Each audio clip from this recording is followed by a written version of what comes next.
It's Patrik Hutzel from Intensive Care at Home, where we provide tailor-made solutions for long-term ventilated adults and children with tracheostomies, and where we also provide tailor-made solutions for hospitals and intensive care units to save resources and provide quality care.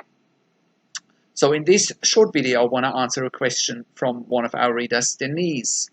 And I want to read out Denise's question and then answer it. So Denise writes, I'm currently receiving services from a company, and I'm not going to mention the company, in Sydney, Australia. They provide registered nurses in the home for my daughter Stacy for 16 hours daily.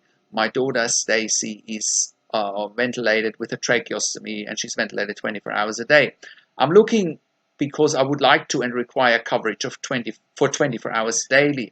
I work during the day and then have to get up at night to provide care for my daughter Stacy. I have to suction her, have to change her brief, and have to turn her so she's not getting pressure sores, etc. According to the company that I'm using, there is a shortage of nurses who want to work in home care because the hospitals and nursing homes pay more. At least that is what the company is saying. They're having a hard time recruiting nurses. There are several of my shifts that are open, and even though she has been approved for 16 hours daily. I have seen on your website that you provide care up to 24 hours a day with intensive care nurses. And I have also seen that you've advocated for other clients to get funding. I would be really interested to find out more about how you do that and what are the chances that you could do the same for us. My daughter at the moment is funded through the NDIS, which is a government-funded program. There is no way that I can personally afford to pay privately for these services. As you might imagine, our lives have been pretty tough. There have been times that I couldn't work because I had to take care of my daughter. If I was independently wealthy, this wouldn't be a problem. Too bad there is not a wealthy benefactor somewhere who is empathetic to our plight and could help. My daughter's care has become much more involved and complex since January. This last hospitalization, she suffered a stroke under the eyes of the hospital staff, but fortunately, God is great and she's recovering due to His grace. This experience is emotionally very draining. She is my only child and I have dedicated my life to caring for her. Most people born with trisomy 18 pass away by age 1. She's a miracle girl and we are blessed for each day that we have her. Thank you for taking the time to respond. So, Denise, thank you for writing in, and I can fully understand your situation because I've seen this situation over and over again. When we first started out with intensive care at home, we actually started not by taking patients home from intensive care. We actually started with clients that were at home already and that had not enough coverage. Or another issue that some of those clients faced, they had some coverage, but they were going back to ICU all the time because, just like yourself, the companies couldn't find staff or the staff were inadequately trained.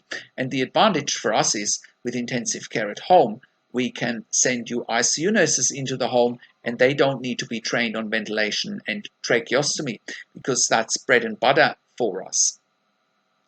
All of our nurses have a minimum of 2 years ICU or pediatric ICU experience, and they also have most of the time a postgraduate certificate or diploma or the equivalent of that.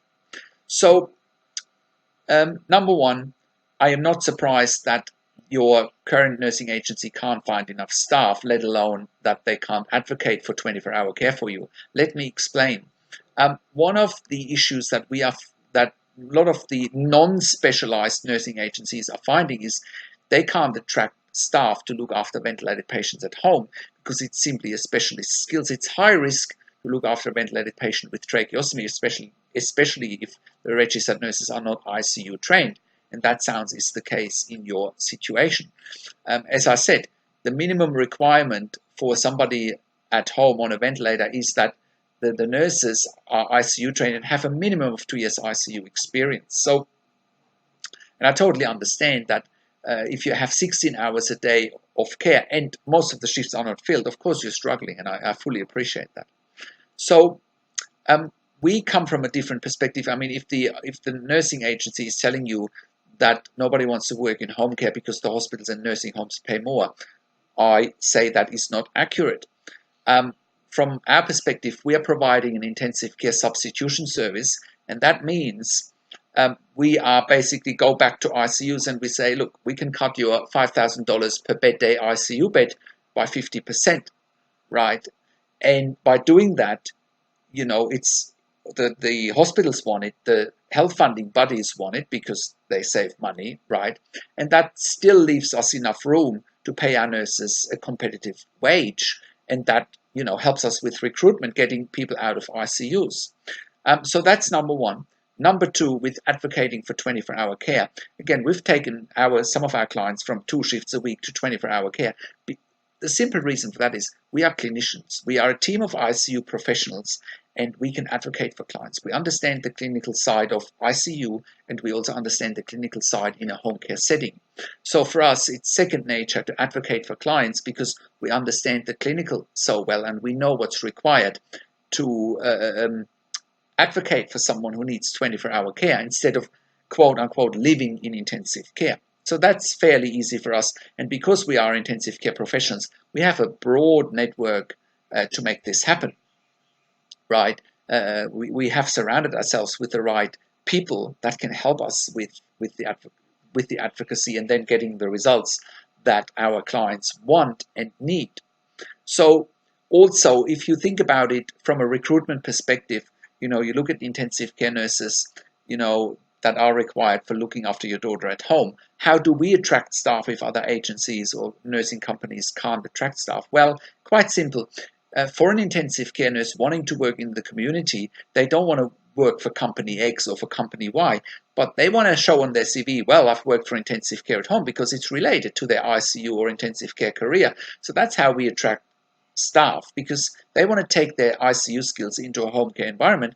And that's why we can attract staff just by our branding, by our marketing, knowing that an intensive care nurse can also work for intensive care at home, which is obviously complementing their skills, and they can show they've worked on a different side in intensive care. So also, some families are under the impression there is no further funding for them, and we have proven over and over again that there is funding as long as you have a network where you can advocate, and if you have the clinical insight to advocate. We know from experience that the nursing agencies that you work with, they're not advocates because they're business people. They're not clinicians, which means they don't really understand the space they're in, and it means that the business people don't understand what your daughter is going through in terms of clinical requirements, and they don't really understand what you are going through as her caregiver, right? So I fully understand that the care for your daughter is very, very complex, and that's why she needs ICU nurses. And I just as I explained to you, we can help you with advocacy, and we can also help you with staff recruitment, because that's what we do.